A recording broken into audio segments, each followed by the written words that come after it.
Hi friends, நான் உங்களோட பஜ்ஜிமா. ஒரு அடர்ந்த காட்டில் ஆயிரக்கணக்கான குயில்களும் மயில்களும் கிளிகளும் வாழ்ந்து வந்தன. அந்த காட்டிற்குள் ஒரு நாள் சாம்பல் நிறத்தில் ஒரு புதிய பறவை தஞ்சம் புகுந்தது. அந்த பறவையின் தோற்றம் மிகவும் சாதாரணமாக இருந்ததால் அங்கிருந்த மற்ற அழகான பறவைகள் அதை மதிக்கவில்லை. மயில்கள் தன் தோகையை விரித்து, "உன்னால் எங்களை போல நடனமாட முடியுமா?" என்று ஏளனம் செய்தன.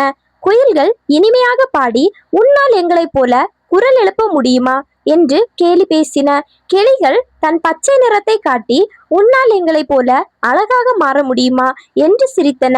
புதிய பறவைகள் எதற்கும் கோபப்படாமல் அமைதியாக ஒரு காய்ந்த மரக்கிளையில் சென்று அமர்ந்து கொண்டது. தனக்குள் ஏதோ ஒரு தனித்துவம் இருக்கிறது என்ற அசைக்க முடியாத நம்பிக்கை மட்டும் அதன் மனதில் இருந்தது. அது மற்றவர்களைப் போல மாற ஆசைப்படாமல் தன் உண்மை தன்மையை கண்டறிய காத்திருந்தது. நாட்கள் கடந்தன. அந்த பறவை மற்ற பறவைகளின் நடனத்தையும் பாட்டையும் மௌனமாக பார்த்து கொண்டே இருந்தது. சில நேரங்களில் நாமும் ஏன் மயிலை போல மாறக்கூடாது என்ற எண்ணம் அதற்குள் தோன்றியது. உடனே அது சில இலைகளை தன் பின்னால் கட்டிக்கொண்டு ஆட முயன்றது. ஆனால் அது கீழே விழுந்து பலத்த காயமடைந்தது. குயிலை போல பாட முயன்று தன் தொண்டையை புண்ணாக்கி கொண்டது. ஆனால் ஒரு மோசமான சத்தமே வெளிவந்தது. இதை பார்த்த மற்ற பறவைகள் மற்றவங்களை பார்த்து, "நகலெடுக்க உனக்கு வெட்கமாக இல்லையா?" என்று இன்னும் அதிகமாக பேசின. அப்போதுதான் அந்த பறவைக்கு ஒரு பெரிய உண்மை புரிந்தது. மற்றவர்களாக மாற முயல்வதுதான் நான் எனக்கு செய்யும் துரோகம் என்று உணர்ந்தது. அது உடனடியாக தன் உடம்பில் இருந்த இலைகளை பிடுங்கி எறிந்துவிட்டது. தன் சொந்த சிறகுகளை நேசிக்க தொடங்கியது. அது தன் தனித்துவத்தை தேடி காட்டின் ஆழமான பகுதிக்கு தனியாக பயணம் செய்ய தொடங்கியது. அந்த தனிமை அதற்குள் ஒரு பெரிய மாற்றத்தை ஏற்படுத்தியது. அது தன் சொந்த குரலை மெல்ல கவனிக்க தொடங்கியது. ஒரு நாள் மாலை நேரத்தில் அது தன் மனதின் ஆழத்திலிருந்து ஒரு புதிய ராகத்தை வெளியே எழுப்பியது. அந்த சத்தம் குயிலின் பாட்டை போலவோ அல்லது கிளியின் கொஞ்சலை போலவோ இல்லாமல் முற்றிலும் விசித்திரமாகவும் கம்பீரமாகவும் இருந்தது. அந்த ராகத்தில் ஒரு காவியத்தின் அமையும் ஒரு போர் வீரனின் ஆக்ரோஷமும் கலந்திருந்தது. அது பாடிய போது காட்டில் இருந்த இலைகள் அசையாமல் நின்றன. வீசிய காற்றும் தன் வேகத்தை குறைத்து கொண்டது. காட்டின் விலங்குகள் அனைத்தும் அந்த புதிய சத்தத்தை கேட்டு அப்படியே உறைந்து போய் நின்றன. "இது யாருடைய குரல்? இவ்வளவு பவர்ஃபுல்லாக இருக்கிறது" என்று சிங்கமும் புலியும் கூட வியந்து தேடத் தொடங்கின. அந்த சாம்பல் நிற பறவை தன் சொந்த குரலால் அந்த காட்டையே தன் வசப்படுத்த தொடங்கியிருந்தது. மறுநாள் காட்டின் அனைத்து விலங்குகளும் பறவைகளும் அந்த பாட்டு வந்த மரத்தை தேடி திரண்டு வந்தன.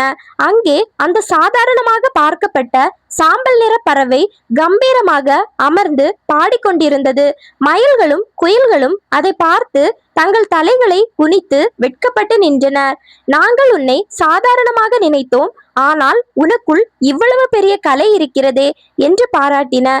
புதிய பறவை சொன்னது, "நான் உங்களைப் போல மாற முயன்ற போதுதான் தோற்று போனேன். எனக்காக வாழ்ந்தபோது ஜெயித்து விட்டேன். ஒவ்வொரு உயிரினத்திற்கும் ஒரு தனிப்பாதை உண்டு என்பதை அது மிகவும் பக்குவமாக அங்கிருந்தவர்களுக்கு எடுத்துரைத்தது. மற்றவர்களோடு ஒப்பிடுவதை நிறுத்தி கொண்டால் நம்மிடம் இருக்கும் பொக்கிஷம் நமக்கே தெரியும்" என்று அது விளக்கியது. அன்றிலிருந்து அந்த காட்டின் மிக முக்கியமான ஒரு அடையாளமாக அந்த பறவை மாறத் தொடங்கியது. ஒரு நாள் அந்த நாட்டை கைப்பற்ற ஒரு மாபெரும் வேட்டை தன் கூர்மையான அம்புகளுடன் அந்த காட்டிற்குள் வந்தான். அவன் காட்டின் பல அழகான பறவைகளை தன் வலையில் பிடித்து கூண்டிற்குள் அடைக்க தொடங்கினான். மயில்களும் கிளிகளும் பயந்து நடுங்கி எங்கெங்கோ ஓடி ஒளிந்தன. ஆனால் வேடன் அவற்றின் அழகை வைத்தே கண்டுபிடித்தான். அழகுதான் தங்களுக்கு பாதுகாப்பு என்று நினைத்த பறவைகளுக்கு இன்று அந்த அழகே ஒரு பெரிய சாபமாக மாறியிருந்தது. வேடன் அந்த சாம்பல் நிற பறவையின் அருகிலும் வந்தான். ஆனால் அதன் சாதாரண தோற்றத்தை பார்த்து அதை விட்டுவிட்டான். "இந்த அழகுக்கு பறவையால் எனக்கு எந்த பயன் இருக்க போகிறது" என்று அவன் அலட்சியமாக நினைத்து கடந்து சென்றான். புதிய பறவைக்கு இப்போது புரிந்தது, தன் சாதாரண தோற்றம் தனக்கு கிடைத்த ஒரு மாபெரும் பாதுகாப்பு என்று. அது வேடனை வீழ்த்த ஒரு புதிய திட்டத்தை தன் மனதிற்குள் ரகசியமாக தீட்டத் தொடங்கியது. இரவு நேரத்தில் வேடன் அனைத்து பறவைகளையும் கூண்டில் அடைத்துவிட்டு அசதியில் உறங்கிக் கொண்டிருந்தான். புதிய பறவை மெல்ல பறந்து சென்று தன் கம்பீரமான குரலில் ஒரு விசித்திரமான ராகத்தை பாடத் தொடங்கியது. அந்த சத்தம் காட்டின் அனைத்து விலங்குகளையும் தூக்கத்திலிருந்து எழுப்பி ஒரு போர் முழக்கம் போல ஒலித்தது. சிங்கங்களும் புலிகளும் யானைகளும் அந்த பாட்டை கேட்டு வேடன் தூங்கிக் கொண்டிருந்த இடத்தை நோக்கி ஓடி வந்தன. மாபெரும் மிருகங்கள் தன்னை சுற்றி நிற்பதை கண்ட வேடன் பயந்து நடுங்கி தன் வலைகளையும் கூண்டுகளையும் அங்கேயே போட்டுவிட்டு ஓடினான். கூண்டில் இருந்த அனைத்து பறவைகளும் விடுவிக்கப்பட்டன. அவை சுதந்திரமாக வான் நோக்கி பறந்து மகிழ்ந்தன. தங்களை காப்பாற்றிய அந்த சாம்பல் நிற பறவையை அவை நன்றியோடு சூழ்ந்து கொண்டு போற்றின. தோற்றத்தை விட ஒருவனின் செயலே அவனது உண்மையான மதிப்பை தீர்மானிக்கும் என்பதை அவன் உணர்ந்தான். இப்போது அந்த பறவை அந்த காட்டின் ராஜாவாக பார்க்கப்பட்டது. ஆனால் அது எப்போதும் போல எளிமையாகவே இருந்தது. அது மற்ற பறவைகளுக்கு ஒரு புதிய வாழ்க்கை பாடத்தை கற்றுக் கொடுத்து ஒரு குருவாக மாறியிருந்தது. உன் நிறமோ அல்லது உன் தோற்றமோ உனது பலம் அல்ல, உனக்குள் இருக்கும் தன்னம்பிக்கையே உனது ஆயுதம் என்று அது சொன்னது.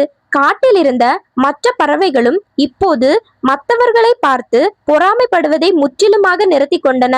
ஒவ்வொரு பறவையும் தனக்கு கிடைத்த வாழ்க்கையை ரசித்து தன் தனித்துவத்தோடு வாழத் தொடங்கின.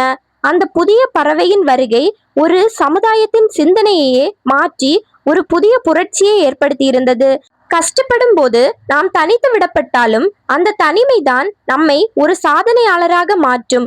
அந்த பறவையின் கதை காலங்களை கடந்து இன்றும் அந்த பகுதியில் ஒரு வரலாறாக பேசப்பட்டு வருகிறது. இன்று அந்த காட்டிற்கு வரும் எந்த புதிய உயிரினமும் அங்கே ஏளனம் செய்யப்படுவதில்லை. அனைவரும் சமமாக மதிக்கப்படுகிறார்கள். அந்த பறவை அமர்ந்திருந்த காய்ந்த மரம் இன்று ஒரு புனிதமான இடமாக கருதப்பட்டு பாதுகாக்கப்படுகிறது. மற்றவங்களை போல வாழ நினைக்காத, உன்னை போல நீ வாழ்ந்து காட்டு என்ற வாசகம் அங்கே காற்றில் ஒலிப்பது போல இருக்கும். நீங்கள் வாழ்க்கையில் பல முறை மற்றவர்களோடு ஒப்பிடப்பட்டு அவமானப்பட்டு இருக்கலாம், உங்களை சிறுமைப்படுத்தி பேசி இருக்கலாம். ஆனால் கவலைப்படாதீர்கள், உங்களை செதுக்கிக் கொள்ள உங்களுக்கு ஒரு அற்புதமான வாய்ப்பு கிடைத்திருக்கிறது. உங்களது தனித்துவம் என்ன என்பதை ஆராய்ந்து அதை உலகிற்கு உரக்க சொல்ல தயாராகுங்கள். அந்த பறவையைப் போல நீங்களும் ஒரு நாள் உங்கள் திறமையால் இந்த உலகத்தையே வியக்க வைப்பீர்கள். உங்களை நீங்கள் நம்புங்கள். உங்களுக்காக ஒரு சாம்ராஜ்யம் தூரத்தில் உங்களுக்காக காத்திருக்கிறது. மற்றவங்களை போல மாற நினைப்பது உனக்கு நீயே செய்து கொள்ளும் ஆகப்பெரிய அவமானம். உனது தனித்துவமே உனது ஆகச்சிறந்த அடையாளம் என்பதை ஒருபோதும் மறந்து விடாதே. உலகம் உன்னை தோற்றத்தை வைத்து மதிப்பிட்டாலும் உனக்குள் இருக்கும் மாபெரும் திறமையை நீ மட்டும் உறுதியாக நம்பு. நகலெடுக்கும் வாழ்க்கை எப்போதும் தற்காலிகமானது. ஆனால் உனது சொந்த பாதை உன்னை ஒரு சரித்திரமாக மாற்றும். விமர்சனங்கள் என்னும் புயல் உன்னை தாக்கினாலும் உனது சுயமரியாதை என்னும் சிறகை மட்டும் எப்போதும் இழந்து விடாதே. மற்றவர்களின் கைத்தட்டல்களுக்காக உன் குணத்தை மாற்றிக்கொள்ளாதே. நீ நீயாக இருக்கும் போதுதான் உனது உண்மையான மதிப்பு உலகிற்கு தெரியும். பொறுமையாக இரு. உனக்கான ராகம் வெளிப்படும் வரை உன்னை நீயே பலப்படுத்திக்கொள். உன்னை ஒதுக்கிய அதே உலகம் நாளை உனது திறமையை கண்டு வியந்து உனக்காக கைதட்டும். உனது வெற்றியே உனது ஆகச்சிறந்த பதிலாக மாறும். இந்த ஸ்டோரி உங்க எல்லாருக்கும் கண்டிப்பா பிடிச்சிருக்கும் அப்படின்னு நான் நம்புறேன். அப்படி உங்களுக்கு பிடிச்சிருந்துச்சு அப்படின்னா கண்டிப்பா சேனலை சப்ஸ்கிரைப் பண்ணி வச்சுக்கோங்க. உங்க ஃப்ரெண்ட்ஸ் ஃபேமிலி எல்லாருக்கும் ஷேர் பண்ணி விடுங்க. இனி ஒரு அடுத்த பெரிய வீடியோல சந்திக்கலாம். அது வரையிலும் பாய்.